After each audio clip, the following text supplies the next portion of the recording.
Hello. I haven't made a video in a while and wanted to practice speaking on camera. So what I'm going to do is minimize so I can't see myself.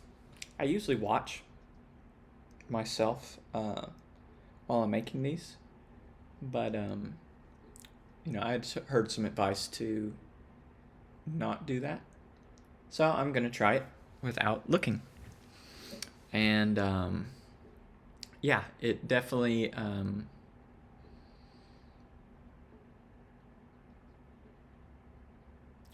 feels more distracting to look at just this black dot for the camera and be wondering, like, is my head in frame? What's going on? Um, so not seeing myself. Yeah, I don't have anything to say starting out, but I always come up with something as I speak, and I noticed that minimizing the camera means minimizing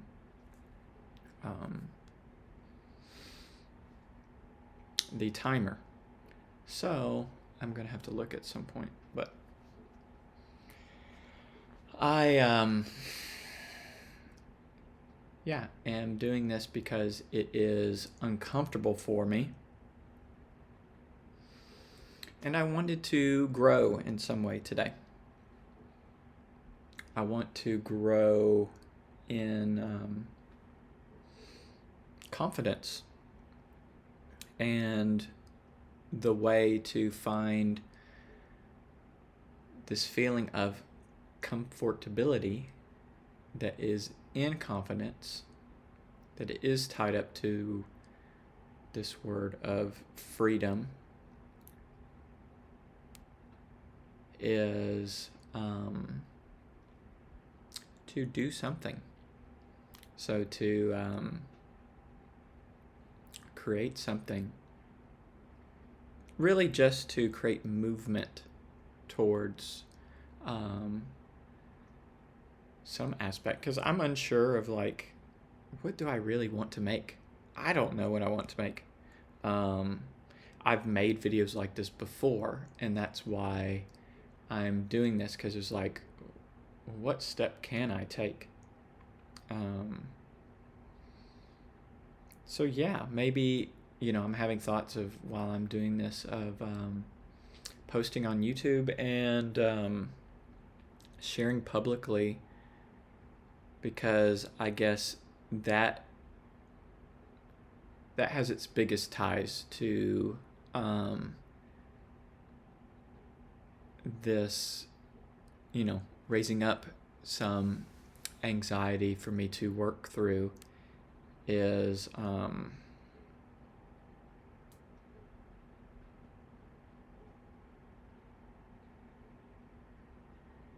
I guess letting this be seen by other people, and the allowing other people to have thoughts and judgments about it other than just my own. It might be beneficial for me to not make this too long and watch it back myself, because that is something that almost feels more difficult to do, where it's like I've not really watched back a lot of my own videos where I've just ranted with a monologue to a computer, to a camera rather than another person. I don't go back and watch. I've never watched a full video of mine. It almost feels simpler, or it feels easier to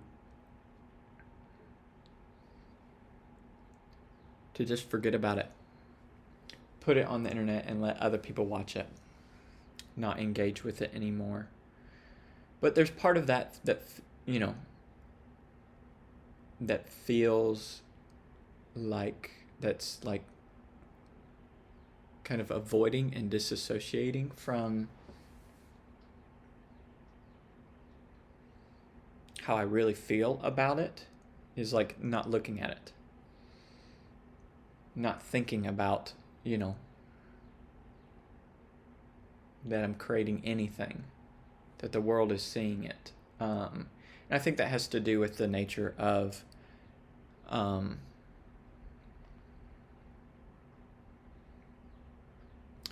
making something digital where there is no one here. All the people that will watch this, the audience, they're not all right here right now. I could pretend that this is a Zoom call and you are here listening, watching, and maybe that is a good way to practice something like this, is for me to imagine that there really are people live watching right now. I definitely would feel, afraid to make this alive. Make this like a streamed video that was live.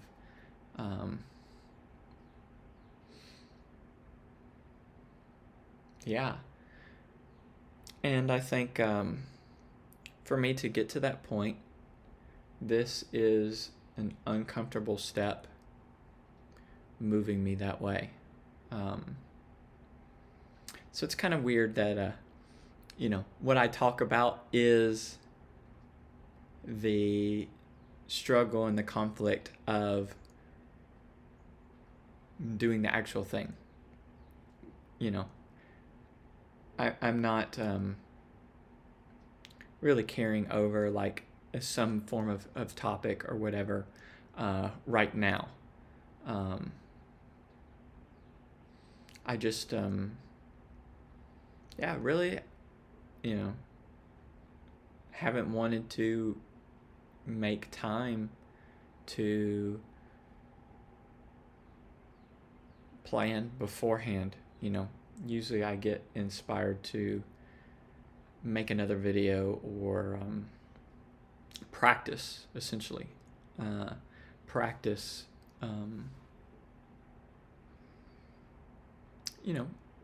speaking in front of a camera, speaking in a form of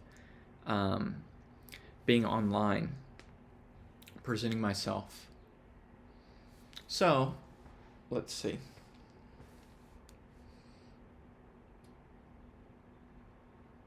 To my viewers who are watching right now, I'm checking the time. So it's been 8 minutes. And now I am watching myself speak here. And seeing where I fit into the frame. Been thinking of like speaking with my hands or having them visible for you guys. So I'm thinking of that. I am still shifting to imagining that you are here and kind of watching myself. So yeah, I will turn this off of seeing myself and we'll watch that back later. I really don't want to watch myself back. I'm thinking of like, this is about 10 minutes, so I'm thinking of turning it off here and watching it, and it's like there's a lot of resistance that's coming up of like,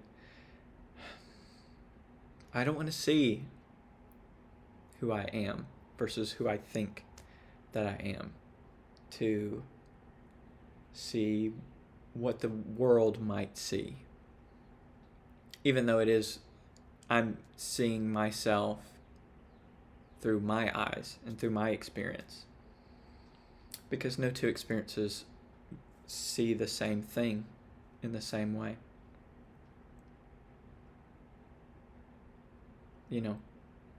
I guess the difficult thing is there's some people in life who love to see you. And you might not be one of those people. Your own self may not be one of those people who love to see yourself.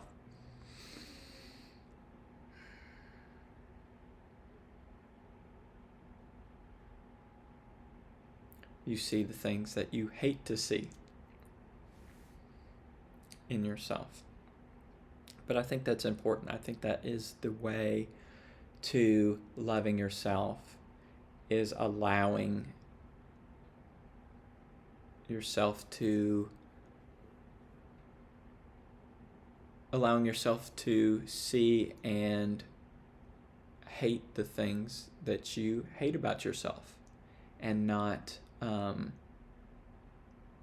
pushing that away, not trying to change that, because it's the honest truth. You can't just change your opinion of yourself, but you can move through and see over time that your opinion of yourself changes. You can't make yourself love yourself, but you can love yourself in the way of allowing the truth of what you dislike come to your awareness, trigger you,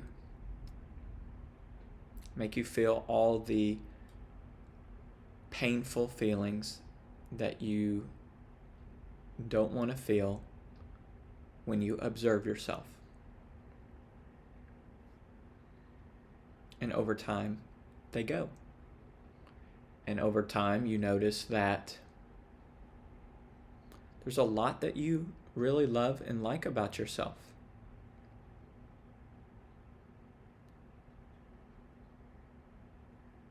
And it takes letting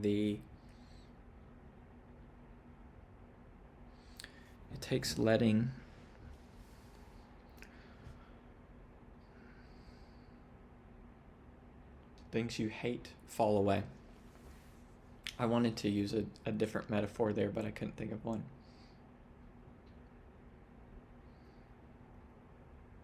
So, that is it for today.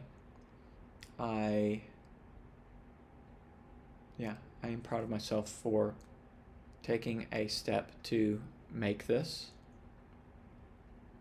to show myself that I am trying to make things better.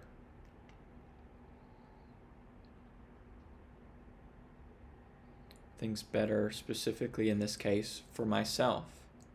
I think many of us forget that you yourself are part of this life too.